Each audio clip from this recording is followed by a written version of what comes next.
Video के अंदर विज्ञान कक्षा 10 के कुछ बहुविकल्पीय क्वेश्चन हम देखने जा रहे हैं।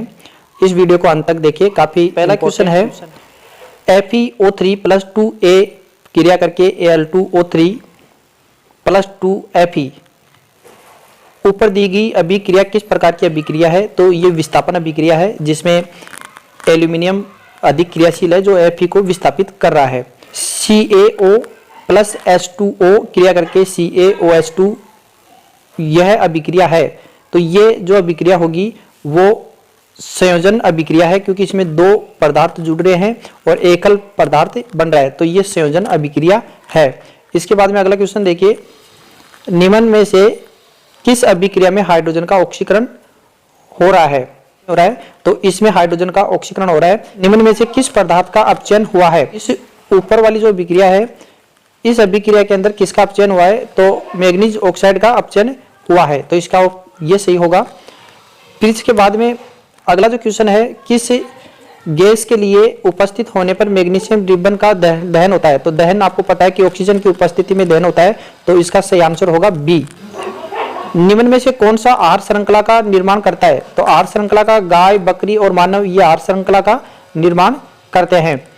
फिर अगला क्वेश्चन है, प्रकृति में ऊर्जा का मुख्य स्रोत कौन सा है? तो सूर्य मुख्य स्रोत है ऊर्जा का। फिर इसके बाद में निम्न में से किसके शरीर में सर्वाधिक मात्रा में हानिकारक रसायन पाए जाते हैं?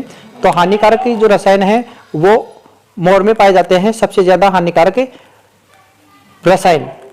इसके बाद में खाद्य श्रृंखला में फफूंद का कार्य है, तो खाद्य श्रृंखला में फफूंद है वो अपघटक का कार्य करती है। फिर निम्न में से कौन सा जैव निम्नीकरण प्रदूषण है? तो कृषि उत्पादित अपशिष्ट है वो जैव निम्नीकरण है, यानी कि जैव निम्नीकरण वो पदार्थ होते हैं जो सूक्ष्म जीवों द्वारा आसानी से अपघटित हो जाते हैं। फिर इसके बाद में ओजोन परत के ह्रास के कारण निम्न में से किस रोग का खतरा रहता है? तो त्वचा का जो कैंसर होता है ये होता है यदि ओजोन परत क्षतिग्रस्त हो जाती है। तो फिर सबसे बड़ा पारितंत्र है, तो सबसे बड़ा पारितंत्र होगा वो महासागर होगा।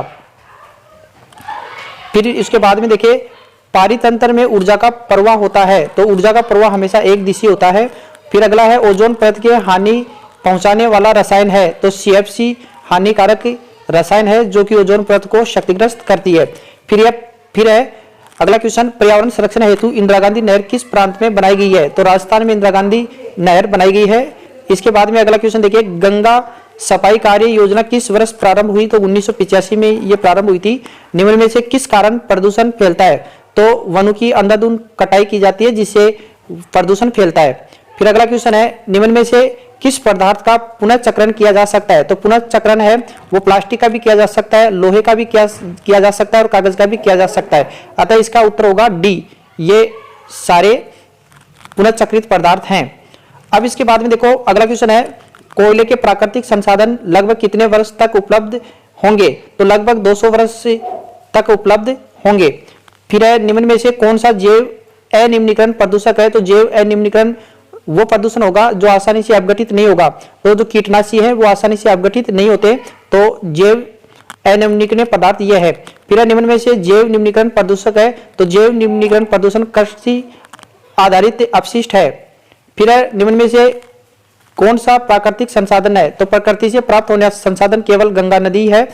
इसके अलावा प्राकृतिक संसाधन जैसे ईंटें हैं मानव द्वारा निर्मित होता है और सीमेंट भी मानव द्वारा निर्मित है और बांध भी बनाए जाते हैं, तो ये सारे कृत्रिम संसाधन हैं, जबकि गंगा नदी है वो प्राकृतिक है। फिर है, शुद्ध जल का pH मान 7 होता है जो कि आप जानते हैं। फिर है, भारत में जल संग्रहण की पुरानी जो पद्धति है उसको क्या कहते हैं? देखिए, ऐहार या पाइन ये भी जल संग्रहण की पुरानी विधि है। खादिन और कुलहन ये भी, और बंदारस और ताल ये सारे के सारे क्या है? पुरानी पद्धति है जो जल का संग्रहण करती है, तो इसका आंसर होगा उपरोक्त सभी। फिर चिपको आंदोलन कब प्रारंभ हुआ? तो चिपको आंदोलन 1970 में प्रारंभ हुआ था। फिर इसके बाद में निम्न में से कौन सा पादप हार्मोन है? तो पादप हार्मोन इसमें से ऑक्सिन है और बाकी जैसे थायरोक्सिन, इंसुलिन और एस्ट्रोजन ये जंतु हार्मोन है। फिर है, कौन से वैज्ञानिक को आनुवंशिकता का जनक कहा जाता है? तो ग्रेगर जॉन मेंडल को आनुवंशिकता का जनक कहा जाता है। फिर है निम्न में से किस रसायन का उपयोग फोटोग्राफी में किया जाता है, तो सिल्वर ब्रोमाइड का उपयोग फोटोग्राफी में किया जाता है। फिर इसके बाद में प्लास्टर ऑफ पेरिस का सूत्र है, तो CaSO4 1/2H2O, ये प्लास्टर ऑफ पेरिस का सूत्र है। फिर इसके बाद में है निम्न में से उत्कृष्ट गैस कौन सी है, तो हीलियम उत्कृष्ट गैस है इसमें। फिर है किस प्रकार से घटना के कारण पानी में छड़ मुड़ी हुई दिखाई देती है, तो प्रकाश के अपवर्तन के कारण ये मुड़ी हुई दिखाई देती है। फिर है स्वस्थ नेत्र के किस भाग पर वस्तु का प्रतिबिंब बनता है, तो दृष्टि पटल पर ये प्रतिबिंब बनता है। फिर इसके बाद में विद्युत शक्ति का मात्रक क्या होता है, देखो विद्युत शक्ति का मात्रक वाट होता है। फिर इसके बाद में अगला निम्न में से कौन सा नवीनीकरण संसाधन है, तो नवीनीकरण संसाधन है सौर ऊर्जा होगी। फिर इसके बाद में निम्न में से आहार श्रृंखला का निर्माण करते हैं, देखिए आहार श्रृंखला का घास, बकरी और मानव आहार श्रृंखला का निर्माण करते हैं। फिर इसके बाद में टिहरी बांध बना है, टिहरी बांध गंगा नदी पर बना हुआ है। फिर इसके बाद में ये खाली जगह वाले हैं, तो कार्बन की संयोजकता कितनी होती है, तो 4 होती है। तो इसके बाद में परमाणु के किस कोष में इलेक्ट्रॉन की अधिकतम संख्या ज्ञात करने का सूत्र 2n² होता है। दो तंत्रिकाओं के मध्य खाली स्थान को सिनेप्स कहते हैं, सिनेप्स कहते हैं। फिर इसके बाद में इसमें देखिए आपको ए और बी का नाम बताना है। विक्रिया जो है वो प्रकाश संश्लेषण की अभिक्रिया है, जिसमें ए है वो क्लोरोफिल है और जो बी है वो प्रकाश है, तो इस प्रकार इनके नाम लिख सकते हैं। अगला क्वेश्चन है दानेदार जिंक पर HCl डालने पर कौन सी गैस उत्पन्न होती है, तो हाइड्रोजन गैस उत्पन्न होगी। फिर इसके बाद में शाक सब्जियों का विघटन होकर कंपोस्ट बनाना कैसी अभिक्रिया है, तो ये ऊष्माक्षेपीय अभिक्रिया जिसमें ऊष्मा का उत्सर्जन होता है। फिर इसके बाद में किसी विलयन अंडे के पीछे हुए कवच से अभिक्रिया कर एक गैस उत्पन्न करता है जो चूने के पानी को दूधिया कर देती है। इस विलयन में क्या होगा, इस विलयन में HCl होगा, क्योंकि HCl अगर जो कैल्शियम कार्बोनेट है, जो अंडे का जो मिश्रण होता है या कवच होता है वो कैल्शियम कार्बोनेट होता है, उसकी HCl से क्रिया करवाते हैं तो CO2 गैस प्राप्त होती है, तो इसका आंसर होगा HCl। फिर इसके बाद में अपच का उपचार करने के लिए निम्न में से कौन सी औषधि काम में ली जाती है, तो एंटासिड काम में ली जाती है। फिर है कौन सी गैस निकलती है जब तनु अम्ल धातु से अभिक्रिया करते हैं, तो देखो अगर धातु की अम्ल से क्रिया करते हैं तो हमेशा हाइड्रोजन गैस निकलती है। फिर इसके बाद में प्लास्टर ऑफ पेरिस का सूत्र है, प्लास्टर ऑफ पेरिस का सूत्र ये भी है, देखिए हम प्लास्टर ऑफ पेरिस का सूत्र लिखते हैं CaSO4 1/2H2O। अब ये आधा है तो इसको पूरा करते हैं तो H2O और इसको भी इससे डबल करेंगे तो CaSO4 और 2 ये डबल हो जाएगा, तो इसका सूत्र ये होगा Ca4 और फिर H2O, तो इसका सूत्र ये होगा। फिर है निम्न में से क्षार नहीं है, तो निम्न में से इनमें से क्षार है वो कौन सा नहीं है, देखिए ये नहीं है क्योंकि ये एथिल अल्कोहल है, तो ये क्षार नहीं है। फिर है रक्त का पीएच मान कितना होता है, देखो रक्त का पीएच मान 7.4 होता है क्योंकि रक्त एक प्रकार का क्षारीय पदार्थ है। फिर है पीएच के अंतिम सिरे पर दिखने वाले दो रंग, पीएच चार्ट के अंतिम सिरे पर दिखने वाले जो दो रंग हैं वो लाल और नीला होगा। फिर है निम्न में से कौन सा युगल विस्थापन अभिक्रिया को प्रदर्शित करता है, तो देखिए NaCl विलयन एवं कॉपर धातु, MgCl2 विस्थापन एवं एल्यूमिनियम, फिर है FeSO4 विलयन एवं सिल्वर धातु, फिर AgNO3 विलयन और कॉपर। तो इसमें आपको ये देखना है, देखिए जो सक्रियता श्रेणी के आधार पर हमें देखना है, देखिए NaCl जो ज्यादा क्रियाशील है और कॉपर कम क्रियाशील है, तो ये अभिक्रिया तो नहीं होगी। फिर मैग्नीशियम और एल्यूमिनियम, मैग्नीशियम और एल्यूमिनियम में जो अभिक्रिया है, देखो आगे की अभिक्रिया देखो FeSO4 और सिल्वर, सिल्वर है वो कम क्रियाशील है और Fe ज्यादा क्रियाशील है, और इसमें देखो Ag है कॉपर है वो ज्यादा क्रियाशील है और Ag कम क्रियाशील है, तो ये ज्यादा क्रियाशील है तो ये इसको हटा देगा, तो इसमें D आएगा, इसमें ये भी नहीं आएगा और ये भी नहीं आएगा और इसमें D है वो सही आएगा, जो कि आप सक्रियता श्रेणी से आपको पता लग जाएगा। फिर इसके बाद में खाद्य पदार्थों के डिब्बे पर जिंक की बजाय टिन का लेप क्यों किया जाता है, इसका सही आंसर देखो टिन की अपेक्षा जिंक अधिक अभिक्रियाशील है इसलिए इसका लेप किया जाता है। फिर है झाग पलावन विधि आधारित होती है या जो फेन पलवन विधि जो आधारित होती है वो अयस्क कणों को भीगने की प्रवृत्ति पर आधारित है, और फेन पलवन विधि है वो सल्फाइड अयस्कों के शुद्धिकरण के लिए काम में ली जाती है। इसके बाद में अशुद्ध धातु का शोधन प्रक्रम धातु का क्या कहलाता है, तो परिष्करण या इसको शुद्धिकरण भी कह सकते हैं। फिर अगला क्वेश्चन है पृथ्वी की भूपर्पट्टी में सर्वाधिक मात्रा में मिलने वाली धातु, देखो भूपर्पट्टी के ऊपर सबसे ज्यादा एल्यूमिनियम मिलता है क्योंकि ये कम क्रियाशील होती है। फिर है निम्न धातु में से कौन सी धातु प्रकृति में मुक्त अवस्था में पाई जाती है? तो प्रकृति के अंदर मुक्त अवस्था में गोल्ड पाई जाती है, क्योंकि यह काफी कम क्रियाशील है, इसलिए ये मुक्त अवस्था में पाई जाएगी। इसके अलावा प्लेटिनम और चांदी भी मुक्त अवस्था में पाई जाती है। फिर यशद लेपन में किस धातु की परत चढ़ाई जाती है? तो जस्ते की परत चढ़ाई जाती है। फिर एल्किन का सामान्य सूत्र है, एल्किन का सामान्य सूत्र आप जानते हैं CN2N, ये एल्किन का सामान्य सूत्र है। फिर उसके बाद में तिहरे बंध वाले असमतल हाइड्रोकार्बन क्या कहलाते हैं? तो एल्काइन कहलाते हैं। इसके बाद में देखो आयनिक यौगिक के गणनांक और क्वथनांक होते हैं, तो आयनिक यौगिकों के गणनांक और क्वथनांक ज्यादा होते हैं, उच्च होते हैं। फिर अगला क्वेश्चन देखिए, साबुनीकरण अभिक्रिया का अध्ययन करते समय आप बीकर जब समान मात्रा में किसी रंगीन वनस्पति तेल में NaOH का 20% विलयन मिलाते हैं तो क्या प्रेक्षण करते हैं? तो देखिए इसमें ये होगा, बीकर का बाहरी पृष्ठ गर्म हो जाता है, क्योंकि ये उष्माक्षेपीय अभिक्रिया है, इसलिए। मेंडलीव का आवर्त नियम आधारित है, तो देखिए मेंडलीव का जो आवर्त नियम है वो परमाणु भार के आधार पर है, जबकि आधुनिक आवर्त सारणी का जो आवर्त नियम है वो परमाणु क्रमांक पर आधारित होता है। फिर है समूह में ऊपर से नीचे जाने पर परमाणु आकार कैसे प्रभावित होता है? देखो वर्ग में अगर ऊपर से नीचे जाते हैं तो परमाणु आकार है वो बढ़ता है।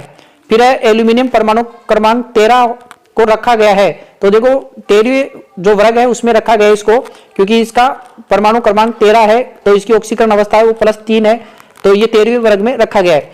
आवर्त सारणी का जो दीर्घ आकार रूप आधारित है, तो परमाणु क्रमांक के आधार पर यह आधारित है, जो आधुनिक आवर्त सारणी की बात कर रहा है। मनुष्य के अंदर वक्र एक तंत्र भाग होता है, तो वक्र है वो उत्सर्जन तंत्र से संबंधित है। पादप में जाइलम उत्तरदायी है, तो जल के परिवहन के लिए ये उत्तरदायी है।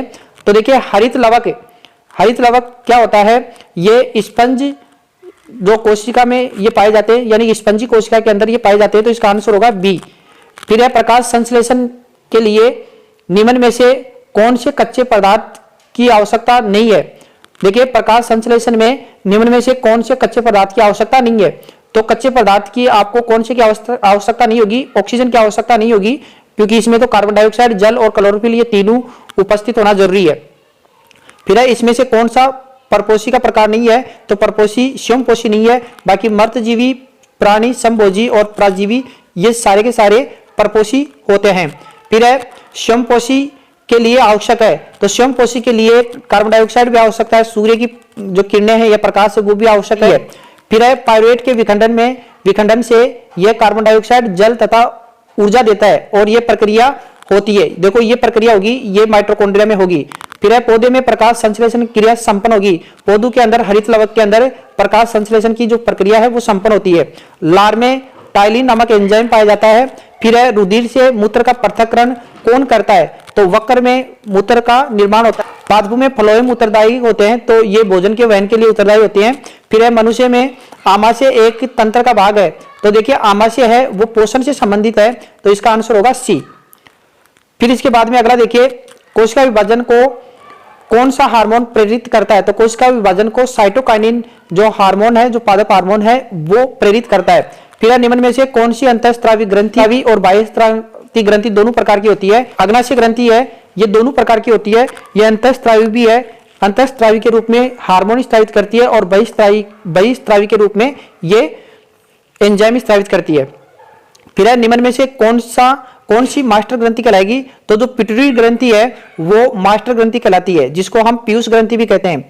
इंसुलिन का जो स्त्राव है वो किसके द्वारा होता है? तो अग्नाशय ग्रंथि के द्वारा इंसुलिन स्रावित होता है। फिर है रासायनिक उद्दीपन के कारण होने वाले संचरण को क्या कहते हैं? तो रसायन अनुवर्तन कहा जाता है। फिर निम्न में से कौन सा पादप हार्मोन है? तो पादप हार्मोन इसमें साइटोकाइनिन है। फिर दो तंत्रिका कोशिका के मध्य जो खाली जगह होती है उसको सिनेप्स कहा जाता है। फिर मस्तिष्क उत्तरदायी होता है, तो मस्तिष्क है वो हृदय स्पंदन दर सोचने के लिए और शरीर का संतुलन बनाने के लिए सभी के लिए उत्तरदायी है, तो इसमें उपयुक्त सभी है वो सही होगा। फिर है किस हार्मोन की कमी से गेंगा रोग होता है? तो थायरोक्सिन हार्मोन की कमी से गेंगा रोग होता है। फिर मस्तिष्क का सबसे बड़ा जो भाग होता है वो प्रमस्तिष्क कहलाता है, जिसको बड़ा मस्तिष्क भी कहते हैं। फिर अगला है निम्न में से आपातकालीन हार्मोन है, तो एड्रेनलिन हार्मोन है वो आपातकालीन हार्मोन है। फिर अलैंगिक जनन की मुकुलन विधि है, तो मुकुलन विधि यीस्ट और हाइड्रा इसमें मुकुलन द्वारा जनन होता है। फिर अगला है निम्न में से कौन मानव में मादा जनन तंत्र का भाग नहीं है? तो मादा जनन तंत्र का भाग शुक्रवाहिका नहीं है, ये नर जनन तंत्र का भाग है, तो इसका आंसर सी होगा। ब्रायोफिल में कायिक जनन होता है, देखो ब्रायोफिल की जो पत्तियां होती है जो पर्णकलिकाएं होती है वहां से नए पादप का निर्माण होता है, तो इसका सही आंसर होगा सी। फिर है अमीबा में जनन की अलैंगिक विधि कहलाती है। तो अमीबा के अंदर अलैंगिक जनन की जो विधि है वो विखंडन या बहुविखंडन, ये दोनों प्रकार की हो सकती है। साधारणतः इसमें अमीबा के अंदर अलैंगिक जनन की विधि है वो द्विविखंडन होता है, तो द्विविखंडन इसका सही आंसर होगा। इसमें विखंडन सही होगा। बहुविखंडन प्लाज्मोडियम में होता है, तो इसका सही आंसर होगा ए, विखंडन। फिर इसके बाद में तने द्वारा कायिक प्रवर्धन होता है, तो तने के द्वारा हल्दी, अदरक, पुदीने, इस सब के अंदर जो कायिक जनन है वो तने के द्वारा ही होता है, तो इसमें सही आंसर होगा उपयुक्त सभी। फिर है पुस्तक जातियों का अभ्युदय निम्न में से किसने लिखी, तो इसके डार्विन ने लिखी थी ये पुस्तक। फिर है मानव नर में लिंग गुणसूत्र होते हैं, तो XY होते हैं। बच्चे का लिंग निम्न में से किसकी उपस्थिति गुणसूत्र पर निर्भर करता है, तो नर का जो शुक्राणु है। फिर है मेंडलीव ने आनुवंशिकता के प्रयोग किस पर किया, तो जो उद्यान मटर है उस पर किया था, तो मटर आएगा इसमें। फिर आनुवंशिकता का जो जनक है वो ग्रेगर जॉन मेंडल है। समजात अंगों का जो उदाहरण है वो क्या है, देखिए हमारे हाथ और कुत्ते के अग्रपाद ये भी है, हमारे दांत और हाथी के दांत ये भी है, आलू एवं घास की ऊपरी बुस्तारी ये भी है, तो इसमें आएगा उपयुक्त सभी।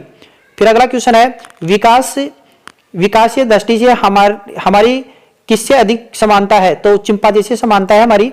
फिर निम्न में से जो परीक्षण क्रॉस है वो परीक्षण क्रॉस कौन सा है, देखिए इसमें टी और टीटी ये होगा, क्योंकि जो अशुद्ध लंबे पादप और शुद्ध बोने पादप, या ऐसे करें कि अशुद्ध लंबे और शुद्ध बोने ये परीक्षण क्रॉस कहलाता है। इसको ऐसे भी लिख सकते हैं टी टी और गुणा छोटे टी टी, इसके द्वारा भी ये भी क्या है, परीक्षण क्रॉस है।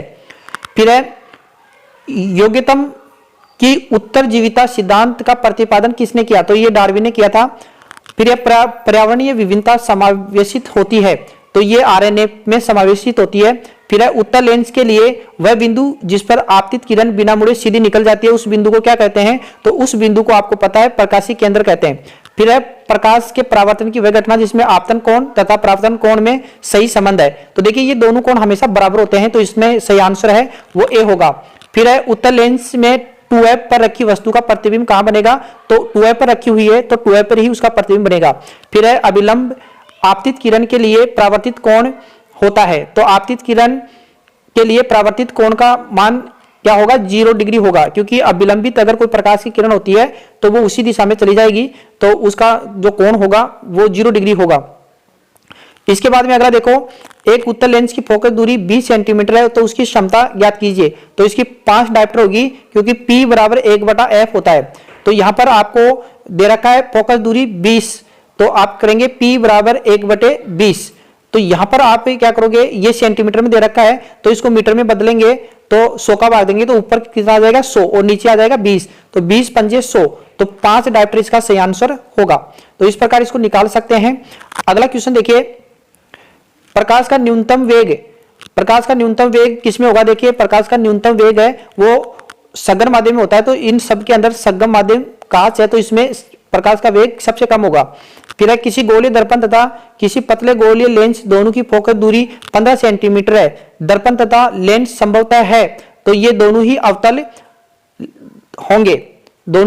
होंगे।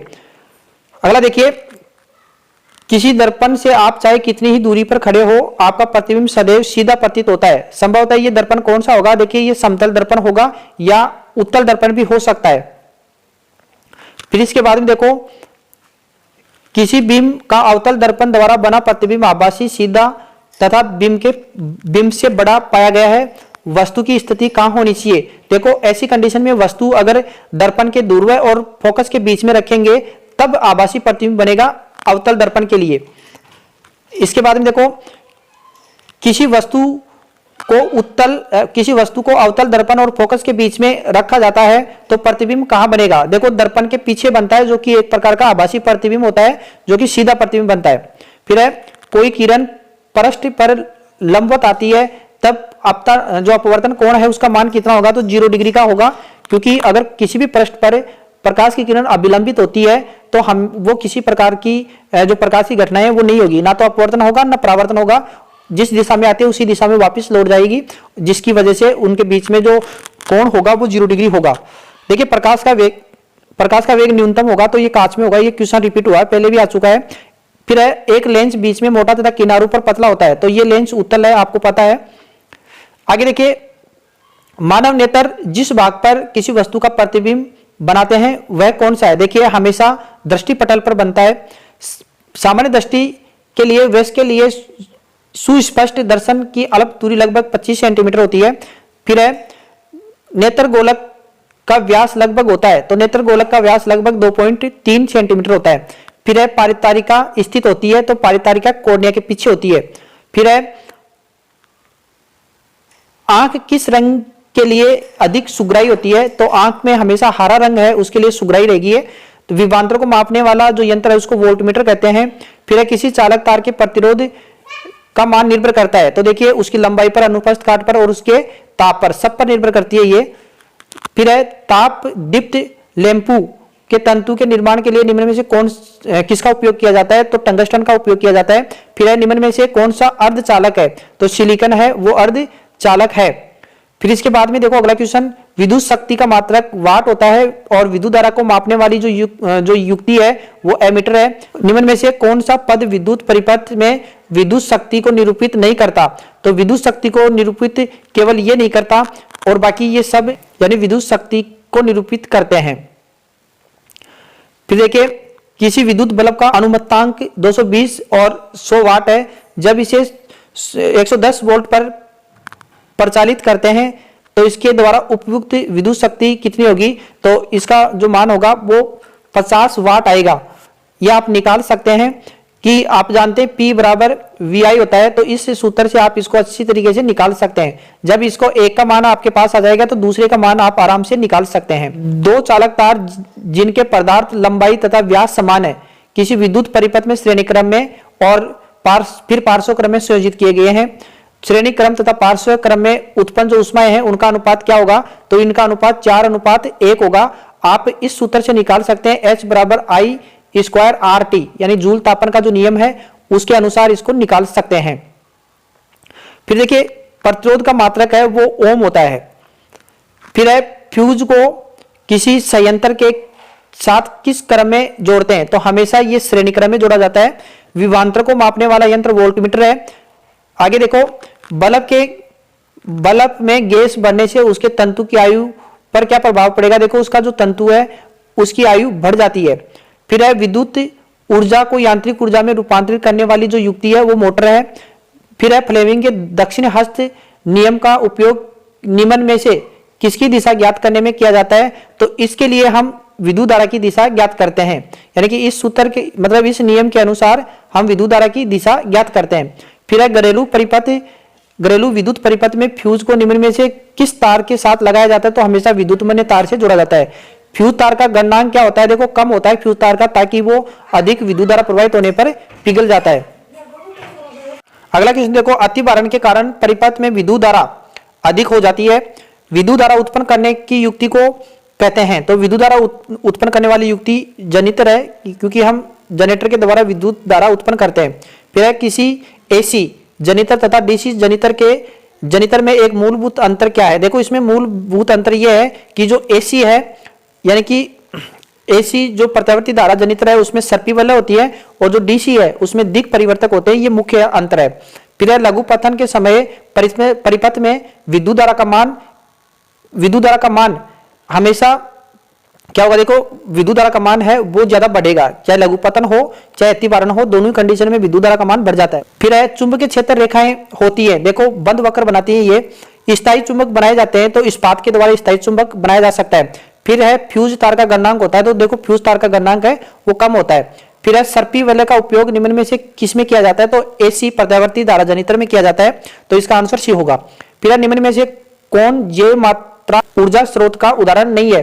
तो इसमें नाभिक की जो ऊर्जा है वो नहीं है, क्योंकि लकड़ी, गोबर गैस और कोयला ये जैव मात्रा है, यानी कि जीवों के या सजीवों से बनते हैं।